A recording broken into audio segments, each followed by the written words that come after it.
जिन issues या जिन अवामी मसाइल पर कोई बात नहीं करता, मैं उस पर खड़ा होता हूँ। मेरी कोशिश होती है कि वो मसाइल जिससे आम आदमी को पाला पड़ता है उसको उजागर किया जाए, उसको हाईलाइट किया जाए। जी अस्सलाम वालेकुम दोस्तों, अपनी एक नई वीडियो के साथ मैं हूँ औरंगज़ेब बेग और अभी मैं मौजूद हूँ सिटी ऑफ एक्सपोर्ट सियालकोट, यानी कि सनत का शहर जिसको पूरी दुनिया में बरामदात के हवाले से जाना जाता है, सियालकोट। लेकिन मुझे अफसोस हो रहा है कि सियालकोट जो कि एक बहुत बड़ा तजारती शहर है, तजारत के हवाले से पाकिस्तान का तीसरा बड़ा शहर है जो मुल्क को कसीर ज़र मुबादला कमा कर देता है, वहाँ पर ये स्टेशन है और स्टेशन की हालत ज़ार देखें। चारों तरफ पानी, रेलवे लाइंस पानी में बुरी तरह डूब चुकी हैं। ट्रेन जब आप देखें कि किन हालात में ये ट्रेन यहाँ पर आती होगी या आ रही है।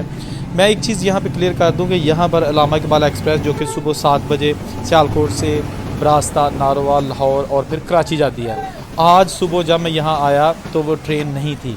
मैंने रेलवे हुकाम से पूछा, अपने ज़राए से पूछा कि अल्लामा इकबाल एक्सप्रेस को सुबह 7-8 बजे सियालकोट होना चाहिए था कराची जाने के लिए, लेकिन वो ट्रेन अभी तक नहीं आई। तो उन्होंने कहा कि ट्रेन वज़ीराबाद से तो अपने मुकर्रर टाइम के मुताबिक चल चुकी है सुबह से, और वो उगोगी स्टेशन के पास खड़ी है।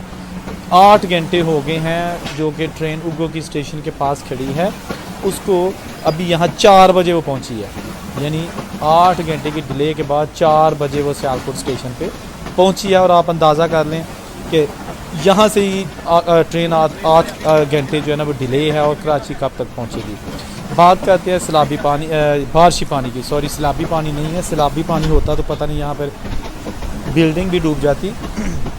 लेकिन बात करेंगे ये जो बारिशी पानी है मानसून की बारिश का, आप अंदाज़ा करें कि ये चारों तरफ जो है ना वो ऐसे लग रहा है जैसे हम समंदर में खड़े हैं। बहुत ही बुरे हालात हैं, बहुत ही अफसोस हो रहा है, पता नहीं इसका क्या हल है।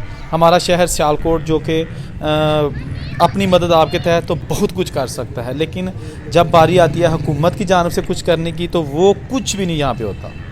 हुकूमत ने कभी कोई ऐसा तरक्याती काम इस शहर में नहीं किया जो कि, ये नहीं मैं एक हुकूमत की बात कर रहा हूँ, किसी भी हुकूमत ने। एयरपोर्ट वो हमारे सियालकोट के जो ताजर हैं, जो ताजर बरादरी है, उन्होंने बनाया। इसके साथ साथ वहाँ पर एयरलाइंस बना दी, अपने जहाज़ बना दिए। एक तो पसरूर रोड जो है उसका बार बार हम जिक्र करते हैं, वो भी खंडरात में तब्दील हो चुका है। लेकिन ये अभी नाजरीन रेलवे स्टेशन है। बहुत दुख होता है ऐसे मनाजर देख कर कि क्या हम दुनिया ऊपर को जा रही है और हम जो है ना नीचे को। अंग्रेज़ ने हमें ये चीज़ें बना कर दी और हम इनको संभाल भी नहीं सके। अफसोस होता है।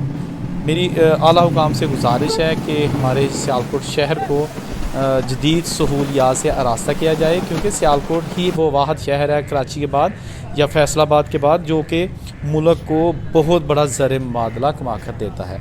अल्लाह करे कि हमारे शहर में रौनकें हों, हमारा शहर तरक्की करे, यहाँ की बरामदात और बढ़ें, यहाँ के सनतकारों को सहूलियात दी जाएँ, यहाँ के वर्कर्स को सहूलियात दी जाएँ, यहाँ के पैसेंजर जो पब्लिक ट्रांसपोर्ट यूज़ करते हैं, जैसा कि अभी ट्रेन का हाल देख लें, तो उनको सहूलियात मिलें ताकि हम भी पाकिस्तान की एक बाइज़्ज़त शहरी के तौर पर यहाँ पर ज़िंदगी के दिन पूरे कर सकें। औरंगज़ेब को इजाज़त दीजिए, और जिन्होंने अभी तक ये चैनल सब्सक्राइब नहीं किया वो चैनल ज़रूर सब्सक्राइब कीजिए ताकि आपको बर वक्त वीडियोज़ मिल सकें। अल्लाह हाफिज़।